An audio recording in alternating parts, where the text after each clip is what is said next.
Morning and welcome back to the wildlands. And it's not yet 9 o'clock and it's already 30 degrees. So in today's video I'm going to talk briefly about how you deal with the heat in a hot country like Portugal. So we've got a kind of heat wave for the next week. So yesterday it went up to 40 degrees and over the next 2 or 3 days it's set to be 41, 42 degrees, so exceptionally hot. So it's always warm at this time of year, but 40 plus is a bit of a heat wave. So it gives us lots of things to deal with. For a start, we can't work very long in the day, so it's disruptive. So I hope you enjoyed today's video. I'm going to give you some solutions for dealing with the heat if you live here or if you're coming on holiday, and how our animals cope and how we keep cool.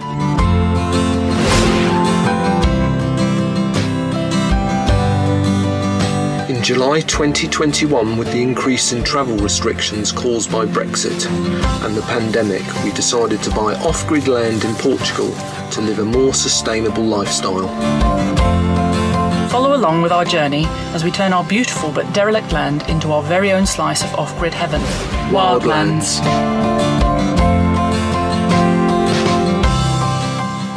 So 5 to 9, 30 degrees, already roasting. In the UK, which is our home country originally, 30 degrees would be a rarity and definitely a heat wave. You maybe get 2 or 3 days, we'd be very excited because you can get out and about, and then you'd know that a few days afterwards it would drop back down to the 20s or even lower, and you would take advantage of maybe travelling or going away for those exciting days where it's sunny.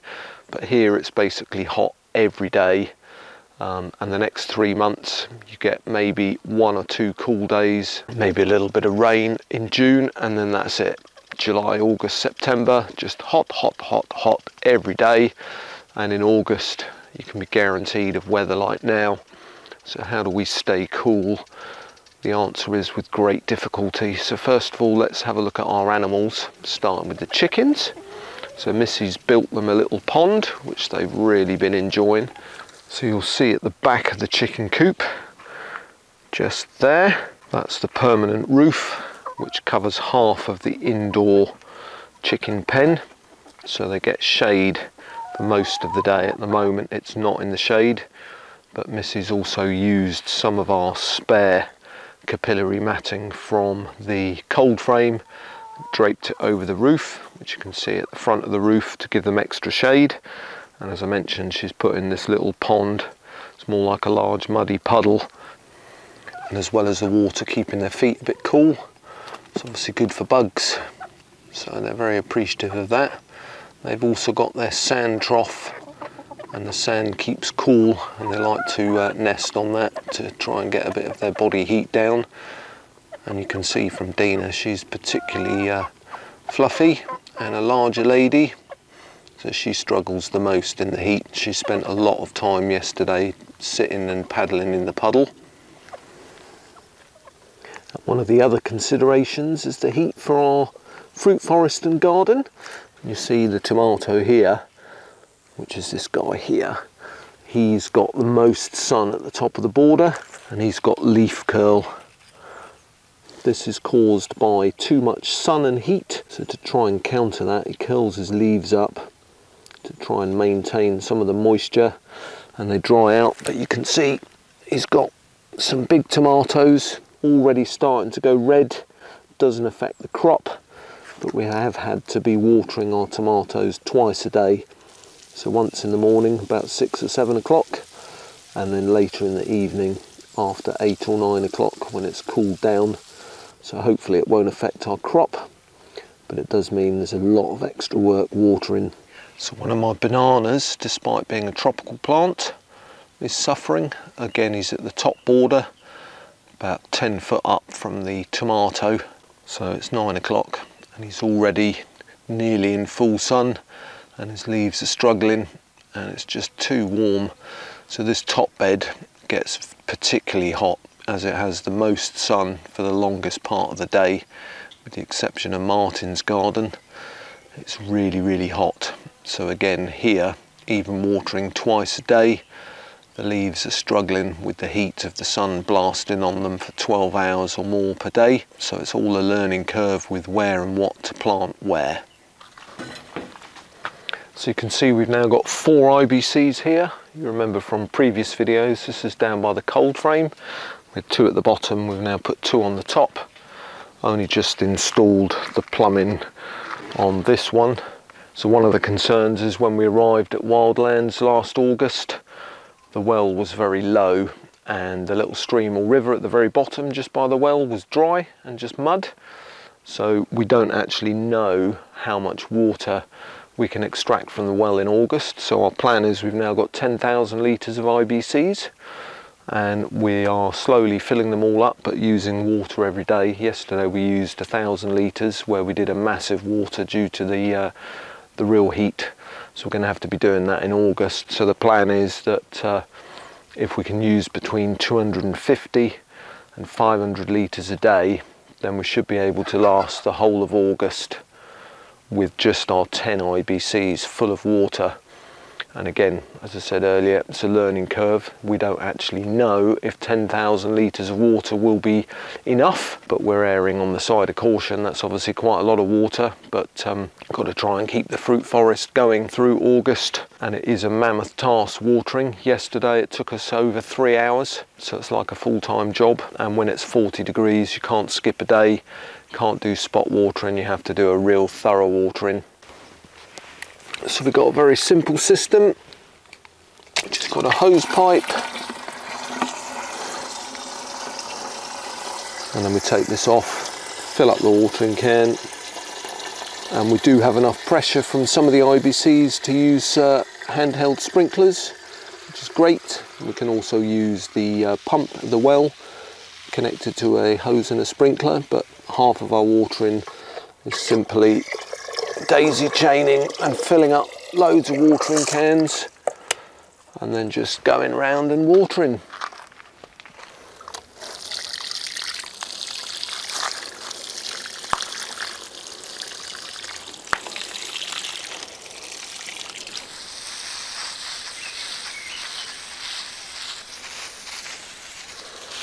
And the nasturtiums are suffering because I don't think they've had as much water as our salads and other greens. So you can see they're going very crispy. Just got to digress a minute and show you the size of that courgette. So you've got this big guy here who's longer than my hand, and then here another guy. You can see here where we've cut 3 or 4 off already, and then behind him look at all the tomatoes coming here. There's 1, 2, 3, 4, 5, about 10 tomatoes on that plant. Liking that.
So we have arrived at the lake and it's a cool 42 degrees and there is a slight breeze which is hot. So on days such as that really is unbearable to work. So we have to come down the lake and we all keep cool by swimming in the lake obviously, but surprisingly Morph loves a good swim and he comes out 3 or 4 times a day, has a good swim. As you can see, he's a very good swimmer.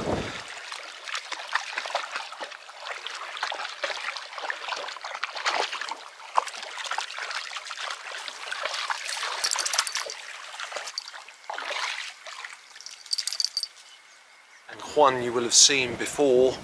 He loves all wildlife, insects through to small animals, and he will just watch them for hours. So at the lake we call it wishing, but he spends his day watching fish, which on many occasions he'll do for 7 or 8 hours, only leaving the water to go for a wee-wee.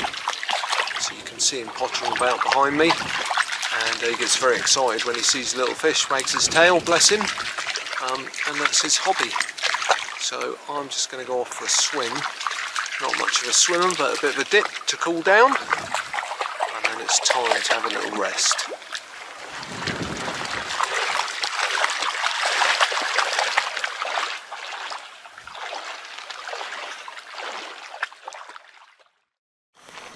So I've got walking cam on, so a bumpy ride for you as I go down the land, which I do most days. Some days I do it several times.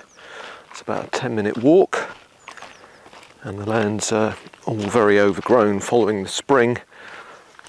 Lots of dried grass, which you can see, and it's 1,000 feet give or take from where we water and where the fruit forest is at the top of the land, with the 26-metre head elevation, so that's 330 metres from the top to the bottom and 26 metres higher at the top. So we ran, which you'll have seen in a previous video when Martin was here, we put out this black pipe which is UV resistant, and that runs all the way from the pump by the well and has to take the water all the way up to the top of the land. And on one pump running session we get about 1,000 litres of water, so about 1 IBC's worth of water, and it's a late start for me today. It's 9 o'clock. Haven't done anything yet because Jack arrived last night.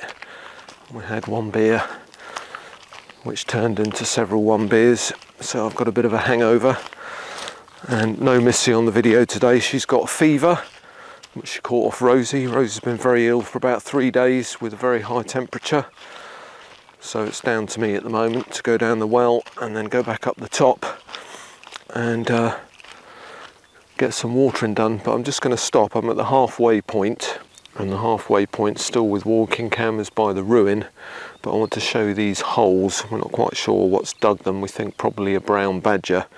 So we've got about a dozen of these holes. So there were complete quite large pine tree stumps there, and you can see that something has dug it completely out, and that's about 8 or 10 inches depth, and then all the sawdust is round the outside. So we're making the presumption that it's a brown badger. Need to get the tracking cam on this, and I think that he or she is digging for termites. But all the way down the bottom half of the land there's lots of these holes. So if I keep walking, there's another one. So extremely beautiful at the bottom of the land, and it's much wider here than at the top. And I must say it's hard work walking up and down the land at 9 o'clock with a hangover. And although it's overcast, it's already over 30 degrees. And it's very, very humid, and there's no breeze. So I'll show you this bit of the land properly when we do a tour, an update tour of the land in a few weeks or in a month. Not that long ago, the bottom was cleared completely of the bracken, and the bracken is all back, which we expected. It's kind of beautiful. It's like a jungle, and I think the only way to clear the bracken properly is to come down with a plough. I'm not quite sure if we can get a tractor on this bottom level, because you can see below my feet, there's my feet. There's about a metre's drop there. You probably can't see that well on the camera, but as you go this way further along, the boulders get higher, take you into the undergrowth. You can see through there the boulders are quite high. So this part of our land is very big and very flat and right near the river, and it is a river, but to me it's more like a stream. So where you see the tree line there's the river, which I'm not going to take you to at the moment because it's too overgrown, but I'll take you there when we do our land tour. And then there in the undergrowth is the well. So water has to go from there along the black pipe. Let me get down, I'll show you the black pipe. So you can see the black pipe running on the floor from the well which is behind me along this area that I've cleared because I keep my petrol in the shade, which is down there.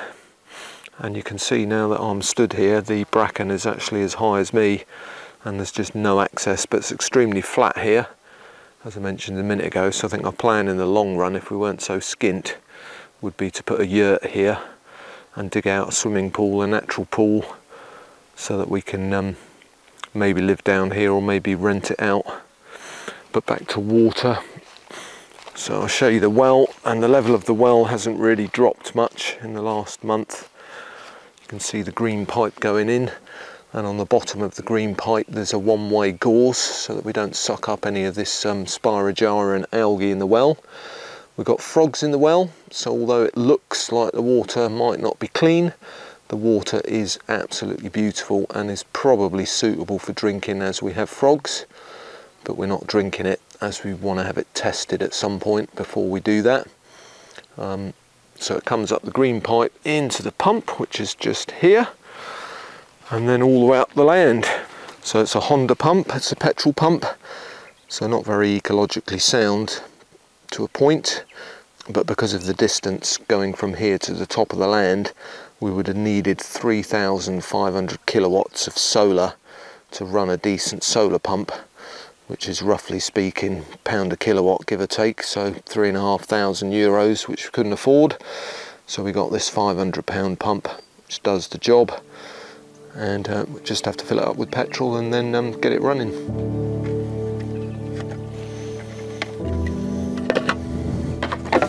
So you'll be aware that Portugal is a very hot country in the summer. As you know from last week's video and earlier in this video, it's been about 40 degrees with a high of 42 yesterday. So there's a lot of fire risk, and during the fire risk season you're not allowed to run a petrol pump or a petrol strimmer after 11 o'clock in the morning. So if we want to run the pump several times, normally I'd come down at 7 in the morning and then start the pump, and then when it's run out of petrol I'd come down a second or a third time and fill her up again. So today, as I'm late starting with my hangover, just going to run it once. So there we go, she's full of petrol. And it is cooler down the bottom here, but I'm already absolutely drenched in sweat. Sorry to tell you that unpleasant fact, but it's extremely hot.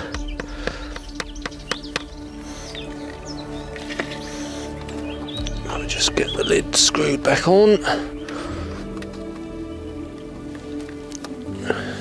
Give her a wipe down where I've had a small spillage, nothing too serious. Flick the switch and see how she goes.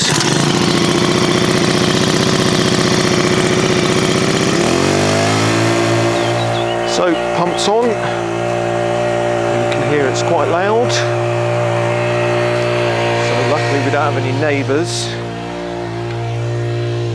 And now it's the 10-minute walk all the way back up the hill. And I think when I get up the top I shall have a nice cold orange juice, because I am hot. So this is our partially cleared olive grove. We're set to clear this again soon. Very beautiful though.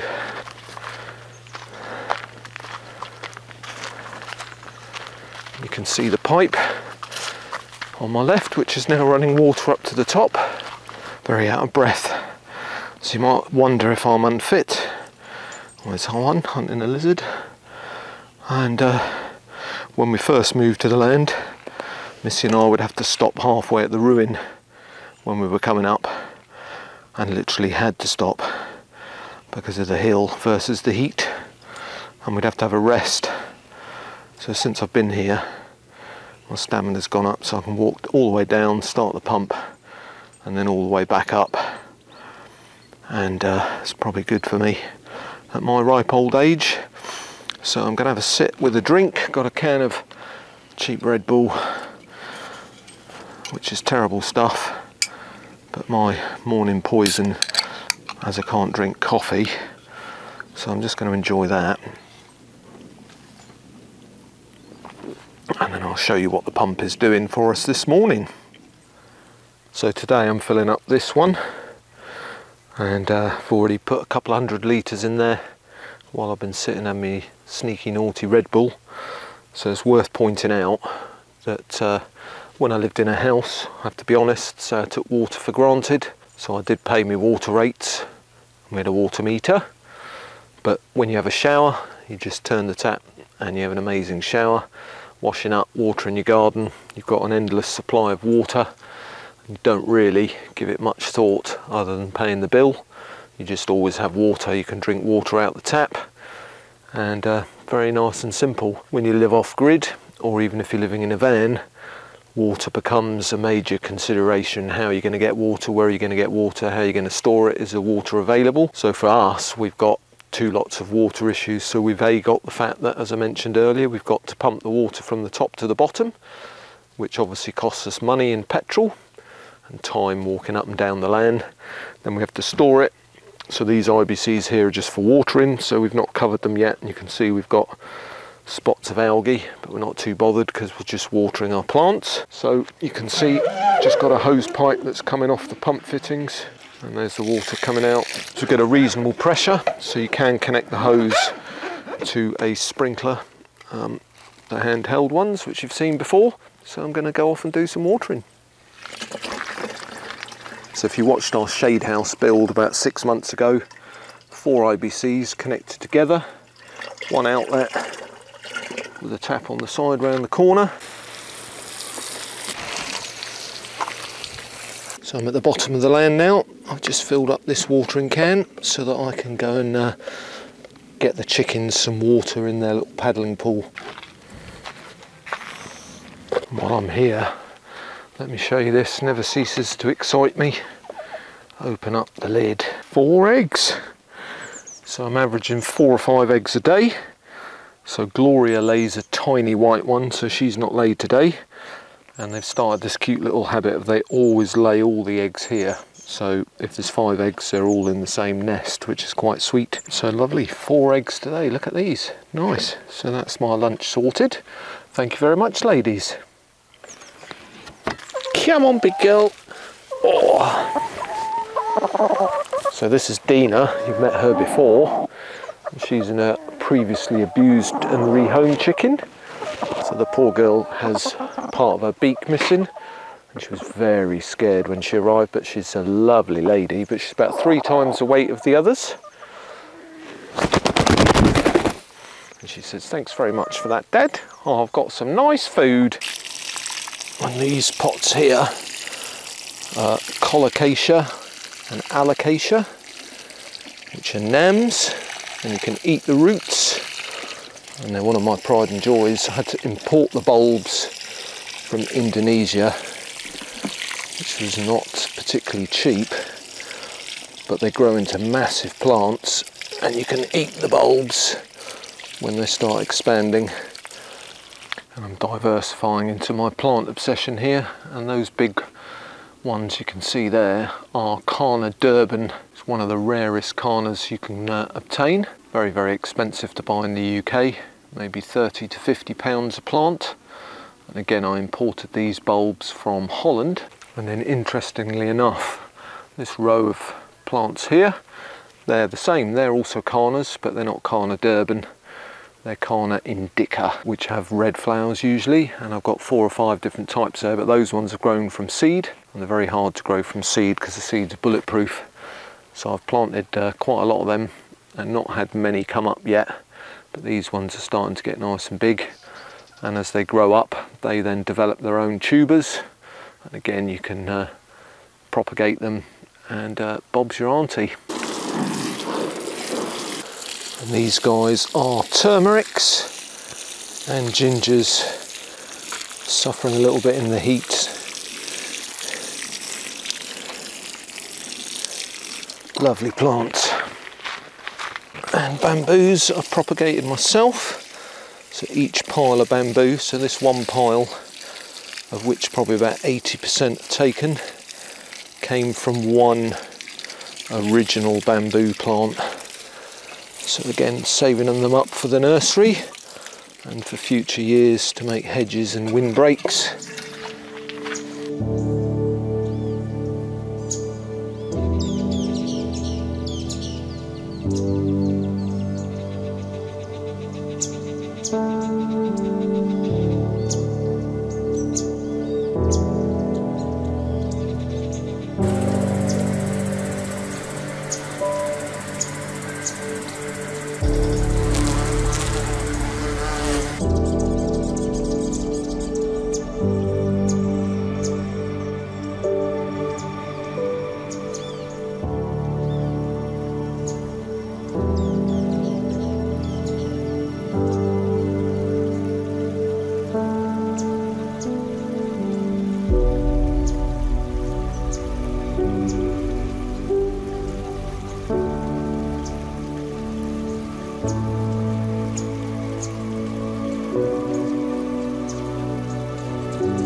So, another week and another week off grid.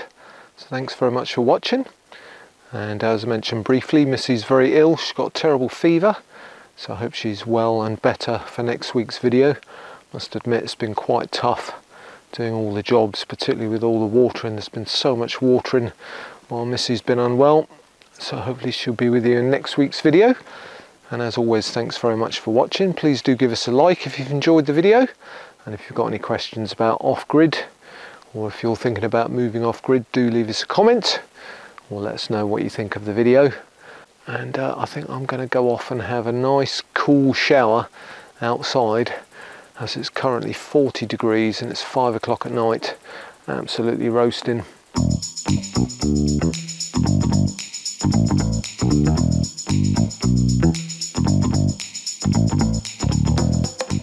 So again, thanks very much for watching, and I'll see you next week. Ciao, ciao.